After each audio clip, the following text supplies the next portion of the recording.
a grande questão, né, Daiji, vida-morte. Esclarecer. Urgentemente. É preciso um esforço seu de prática para o despertar. Ninguém pode dar para você. E você não nasceu com isso, não é inato. É construído no dia a dia.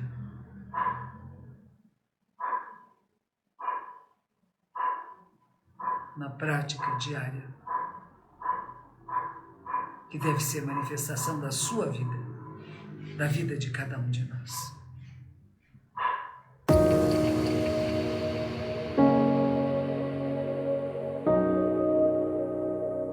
O Dharma, incomparavelmente profundo e infinitamente sutil, é raramente encontrado, mesmo em centenas de milhões de anos.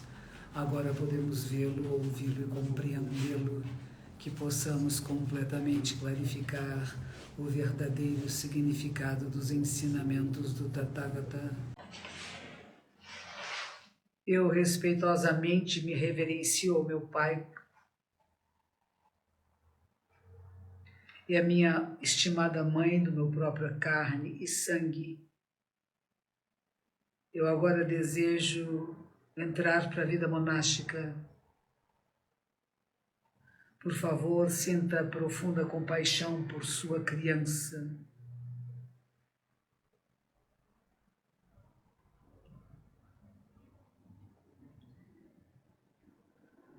Mas os pais, entretanto, firmemente recusaram.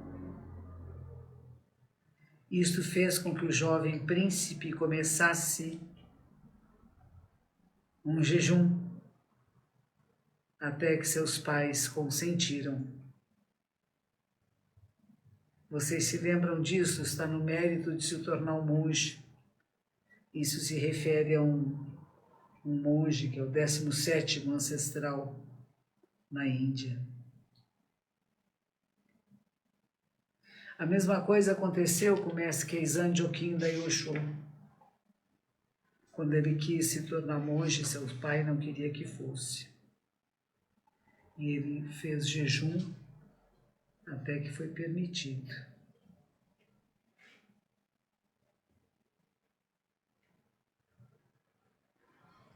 E o final desse capítulo do mérito de se tornar um monge, que nós já lemos, diz que mesmo se um mosteiro zen estiver sob a influência do budismo degenerado, é como uma flor perfumada no jardim.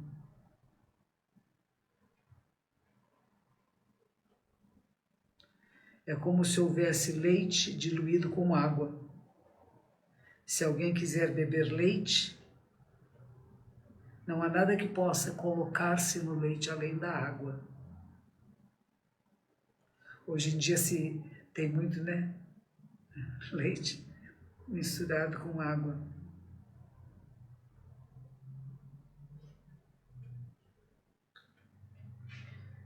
Entrar para a vida monástica é o Dharma correto, a excelente mente do despertar, a suprema sabedoria Bodhi, que Budas ancestrais corretamente transmitem.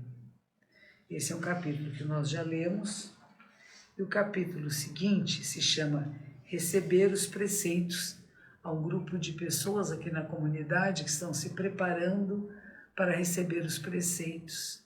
E eu peço a essas pessoas que costurem seu próprio rakusu.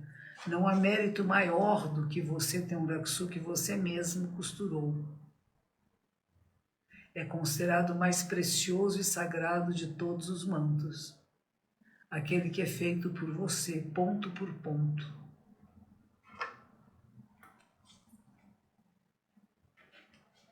E aí Dogen Sama escreve: há um texto antigo sagrado que diz o seguinte, aspas, todos os Budas dos 3 períodos de tempo ensinaram que alguém obtenha o despertar depois de entrar para a vida monástica. O 28º ancestral da Índia, e o sexto ancestral chinês, que transmitiram a mente Buda. Todos foram monges.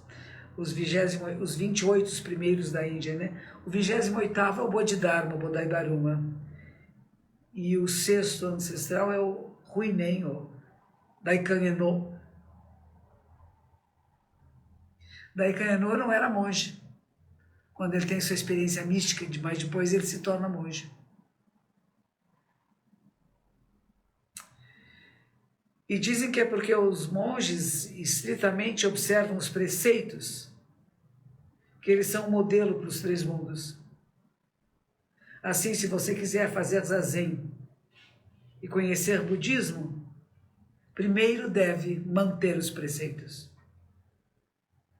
Como você pode ter a expectativa de se tornar um Buda, um ancestral, se você não se guardar contra faltas e prevenir a si mesmo de fazer o errado? A maneira pela qual os preceitos devem ser recebidos é o seguinte: primeiro, deve preparar 3 tipos de kassaya. Kassaya é o okesa, de mantos. Tigelas e um zagu, que é o tecido cerimonial para sentar-se. Todos novos devem ser obtidos. Se não houver okesas novas, pode usar alguma velha, tornando-a pura ao lavá-la completamente. Ao montar a plataforma de ordenação para receber os preceitos, você não pode emprestar okesas sagradas, mantos sagrados, nem tigelas de outros, oriokes, né? Isso é bem importante, viu? Para receber os preceitos, você não pode ter roupa emprestada, mantos emprestados, tigelas emprestadas, né? Grande cuidado deve ser feito para não violar essas regras, porque é assim que a dignidade dos Budas é mantida, e é assim que os preceitos são preservados. Não é um assunto menor você usar as mesmas coisas que Buda usou. Não deve ser tratado de qualquer maneira, com leviandade. Se você montar a plataforma de ordenação e receber os preceitos tendo emprestado mantos e tigelas de outros, não pode dizer que verdadeiramente você recebeu os preceitos.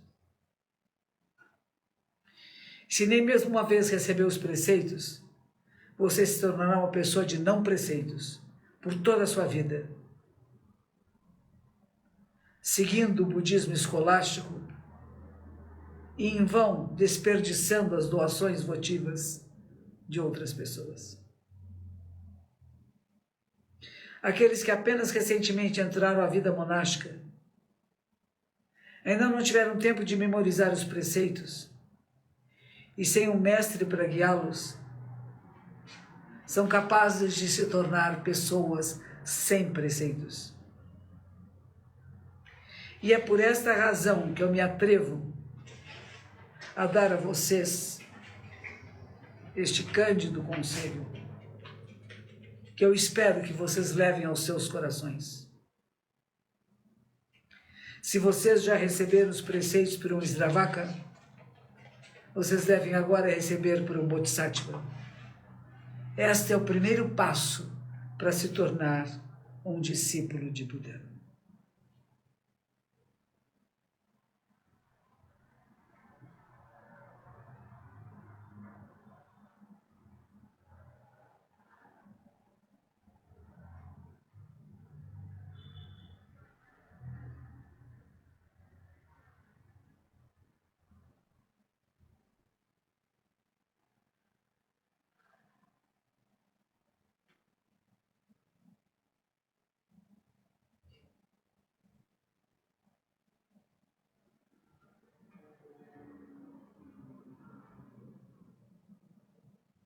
Sravaka literalmente significa discípulo. No budismo Mahayana se refere a uma pessoa da escola Hinayana que faz muito esforço para obter o estado de Arakan, observando 250 preceitos no caso dos monges e 348 no caso das monjas. Do ponto de vista da Mahayana, o Sravaka é o nível inferior a um Bodhisattva. Muitas vezes é considerado aqueles que apenas ouvem os ensinamentos e não os praticam. Budas ancestrais na Índia, China, todos declararam que receber os preceitos é o primeiro passo para entrar no caminho. Sem os ter recebido, a pessoa não pode ser considerada um discípulo dos vários Budas ou um seguidor dos ancestrais. Porque para praticar zazen e seguir budismo é necessário guardar-se contra faltas e prevenir-se de fazer o errado. As palavras receber os preceitos antes de tudo já exprimem em si mesmas o Dharma alto, mais elevado e supremo. Pessoas que se tornaram Budas ancestrais assim o fizeram porque nunca falharam em receber e observar o Dharma Supremo. Budas ancestrais que corretamente transmitem este Supremo, Altíssimo Dharma, receberam e observaram os preceitos, pois de outra forma seria impossível para eles se tornar Budas ancestrais. Eles receberam os preceitos, quer seja diretamente de um Buda ou de um de seus discípulos. De qualquer forma, herdaram a essência do caminho. Como eu disse, algumas pessoas estão preparando os seus raksus, estão costurando para poder receber os preceitos, que podem ser tanto comigo como com meus discípulos, né?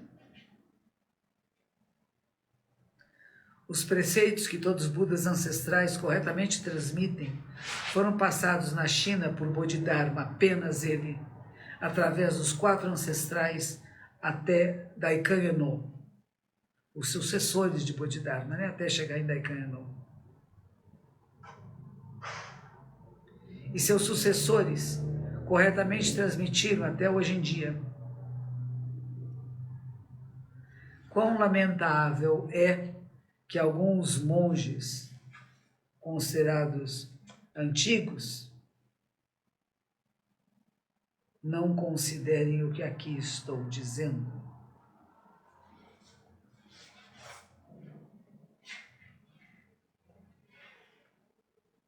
A admoestação de receber os preceitos de um Bodhisattva é o primeiro passo para se tornar um budista.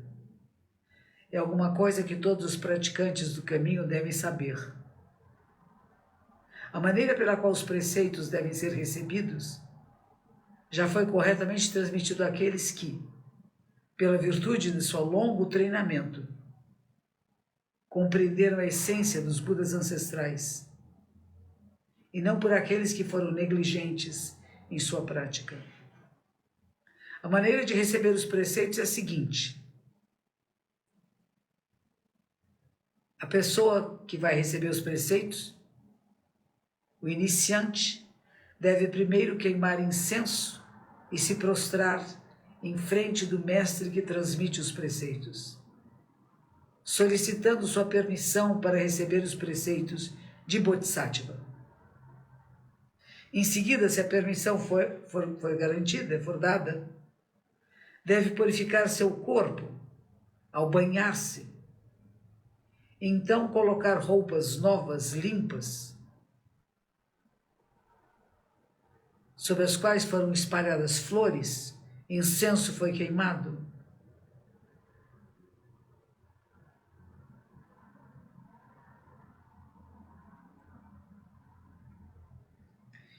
Respeitosamente fazer uma prostração completa ao manto. Ao se prostrar dessa forma aos várias imagens budistas, aos 3 tesouros e aos monges mais antigos, é possível remover vários obstáculos e purificar o próprio corpo-mente. Esses hábitos têm sido corretamente transmitidos como a essência dos Budas ancestrais. Assim sendo, na sala de cerimônias do mosteiro, o mestre que vai transmitir os preceitos e seu assistente instruem o iniciante, primeiro para se prostrar 3 vezes, então ajoelhando-se em frente a eles, com as mãos em gachô, mãos palma com palma, repetir as seguintes palavras: retorno e me abrigo em Buda, retorno e me abrigo no Dharma, retorno e me abrigo na Sangha. Retorno e me abrigo em Buda, é o mais venerável ser. Retorno e me abrigo no Dharma, venerável porque é livre de apegos. Retorno e me abrigo na comunidade budista, a mais venerável comunidade de todas. Retornei e me abriguei em Buda, retornei e me abriguei no Dharma, retornei e me abriguei na Sangha. Isto é repetido 3 vezes. Em seguida, o iniciante é instruído a dizer: o Tathagata realizou o verdadeiro supremo despertar e é meu grande mestre. Eu agora me refugiei em Buda. De agora em diante, eu não tomarei refúgio em espíritos maus e em ensinamentos não budistas. Por favor, olhe compassionadamente a esses votos humildes. Por favor, aceite com compaixão meus humildes votos. Isto é repetido 3 vezes. O Tathagata realizou verdadeira suprema iluminação e é meu grande mestre. Eu agora me refugiei em Buda. De agora em diante não vou me refugiar em espíritos maus, nem ensinamentos não budistas. Por favor, com compaixão, aceite meus humildes votos. Por favor, com compaixão, aceitem meus humildes votos. Repetido 3 vezes. Em seguida, o mestre diz: pessoa virtuosa, desde que você abandonou o errado e se refugiou no bom, os preceitos budistas estão completamente preenchidos. E agora você vai receber os 3 preceitos puros. O primeiro preceito é não fazer o mal. Você pode observar o preceito de agora em diante até atingir o estado Buda? E o noviço responde: sim, certamente. Cada questão e respostas são repetidas 3 vezes. O segundo é fazer o bem. Você pode observar este preceito de agora em diante até o estado Buda? O iniciante responde: sim, certamente. 3 vezes. O terceiro é conferir abundantes benefícios a todos os seres. Você pode observar este preceito de agora em diante até o estado Buda? O iniciante diz: sim, certamente. Repetido 3 vezes. Você não deve quebrar nenhum desses 3 preceitos. Você vai poder observar estes de agora em diante até atingir o estado Buda? O iniciado responde: sim, certamente. 3 vezes. O mestre então diz: observe os preceitos como você prometeu. O iniciante faz 3 prostrações completas e de joelhos mantém as mãos agachadas. Pessoa virtuosa, você já recebeu os 3 preceitos puros. Em seguida receberá as 10 graves proibições. São os grandes preceitos de todos os Budas e Bodhisattvas. Não matar. Você pode observar este preceito de agora em diante até obter o estado Buda? E o iniciante responde: sim, certamente. questões e respostas são repetidas, todas elas 3 vezes. Não roubar. Você pode observar este preceito de agora em diante até realizar o estado do Buda? O iniciante responde, sim, certamente. Não se engajar em relações sexuais impróprias. Você pode observar este preceito de agora em diante até realizar o estado do Buda? E ele responde, sim, certamente. Não mentir. Você pode observar este preceito de agora em diante até obter o estado do Buda? O iniciante responde, sim, certamente. Não negociar intoxicantes. Você pode observar de agora em diante até você obter o estado do Buda? O iniciante responde, sim, certamente. Tudo é 3 vezes, né? Não é uma vez só. Não falar das faltas dos bodhisattvas, quer sejam leigos, leigas, monges ou monjas. Você pode observar este ensinamento, este preceito de agora em diante até o estado do Buda? O iniciante responde, sim, certamente. Não seja orgulhoso para elogiar os outros. Você pode observar este preceito de agora em diante até se tornar um Buda? O iniciante responde, sim, certamente. Não seja avarento com a lei ou com a propriedade. Você pode observar este preceito de agora em diante até se tornar um Buda? E ele responde, sim, certamente. Não permita que a raiva surja. Você pode observar esse preceito de agora em diante até o estado Buda? O iniciante responde, sim, certamente.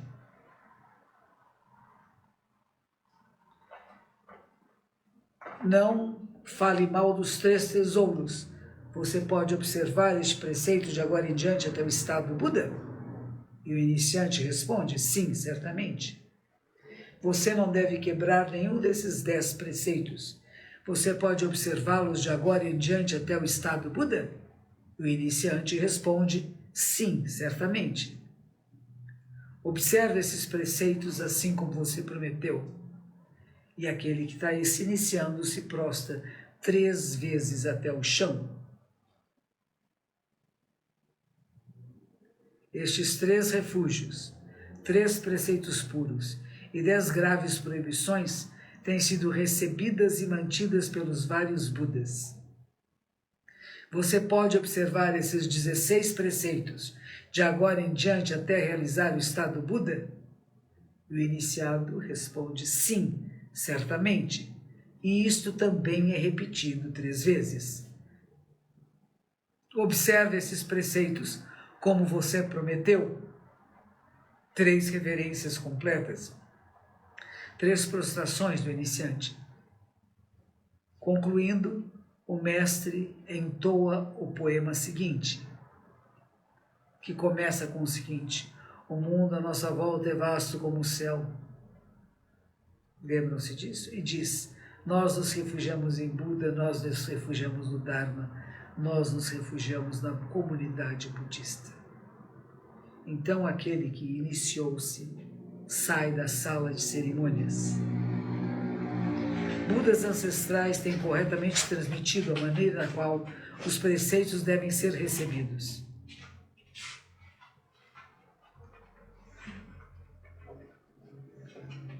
Embora muitos não tenham recebido os preceitos para esravacas, todos os ancestrais do Dharma receberam e observaram os 16 preceitos de Bodhisattva, que Budas ancestrais corretamente transmitem.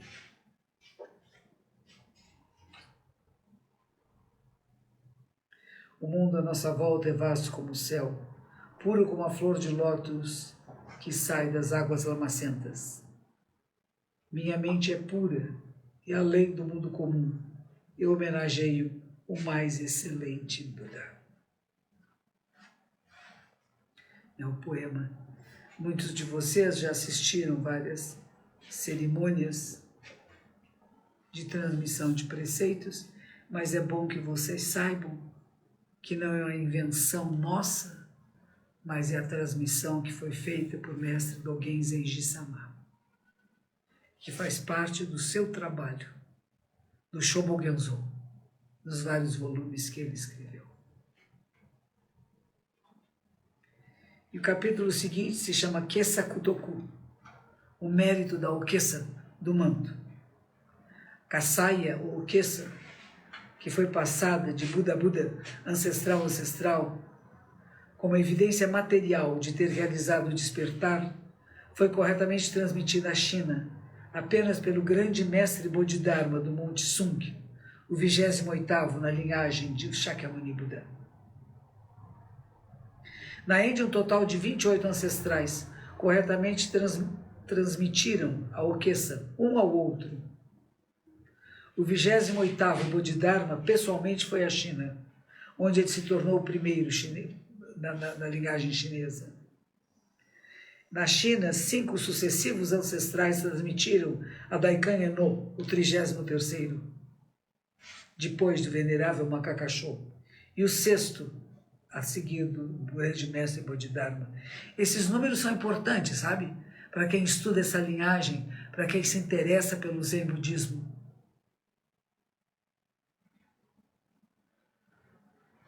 E muitas vezes são descritos apenas como o 28º, o 6º, e tem que ser em relação a quê? A quem?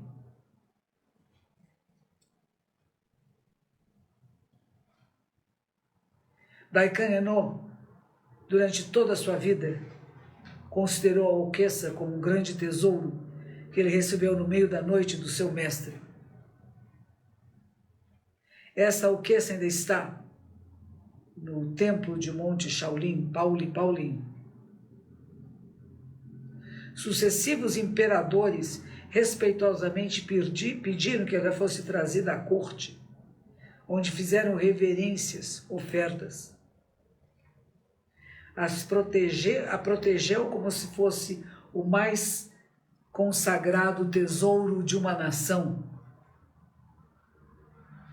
3 imperadores da dinastia Tang respeitosamente pediram que esta Okesa, esse manto, fosse trazido à sua corte, a fim de fazer ofertas venerativas a ela.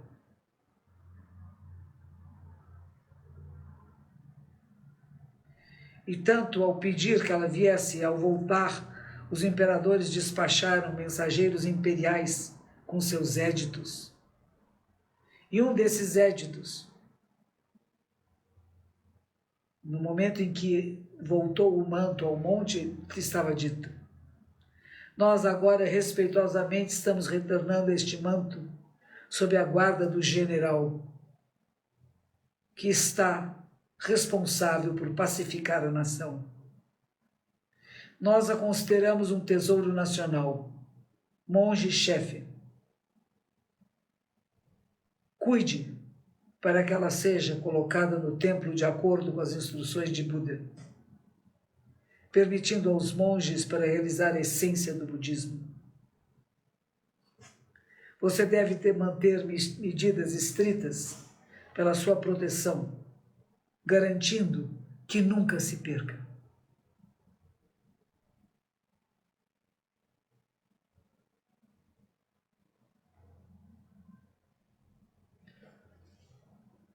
Nós vamos ver esse mérito da Okesa na próxima segunda-feira.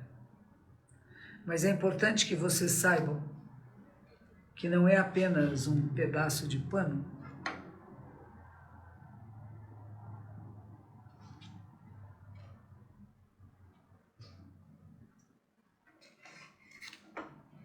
mas que é a própria vida dos Budas ancestrais. E quando é recebida numa cerimônia adequada e mantida de forma adequada, é a própria vida dos Budas ancestrais. E assim é que deve ser considerada e respeitada. Quer seja uma Okesa de 5 tiras, que é chamada de Raksu, quer seja as de 7 tiras, que já são chamadas de Okesa ou Kasaya, quer seja as Okesas maiores, que pode ser de 9, 15, 21 tiras, que são chamados os grandes mantos de Buda. quando uma pessoa recebe os preceitos monásticos, deve providenciar os 3 mantos. O de 5, que muitas vezes é chamado de Raksu, o de 7, que é chamado Okesa, e os maiores de 9, ou 15, ou 21, que são os grandes mantos usados durante as transmissões dos preceitos, em algumas cerimônias muito especiais durante o ano, quando a pessoa é a oficiante das cerimônias, ou para fazer a mendicância. As regras são muito específicas. Não é usada de qualquer maneira, não é guardada de qualquer maneira, não é costurada de qualquer maneira. E esse texto dos méritos da Okesa, que nós vamos estar estudando nas próximas semanas, mostram de forma muito detalhada quais são os tecidos apropriados, como deve ser costurada, de que maneira, em que ambiente. E uma das coisas muito importantes, inclusive as pessoas que estão agora, que começaram este final de semana a costurar suas okesas, é que tudo deve ser feito em silêncio e respeitosamente, orando. Vasto é o manto da libertação, sem forma é o campo de benefícios, usa os ensinamentos do Tathagata para salvar todos os seres. Cada ponto que é dado. Algumas vezes se faz até uma reverência depois de cada ponto. Não é pressa, mas é urgência. E você torna o manto sagrado com a sacralidade com que você usa a agulha, a linha e a sua intenção. A mente una não está partida, dividida, não está pensando em outra coisa, não está comparando o seu manto com o manto do vizinho. Não é bonito, nem feio.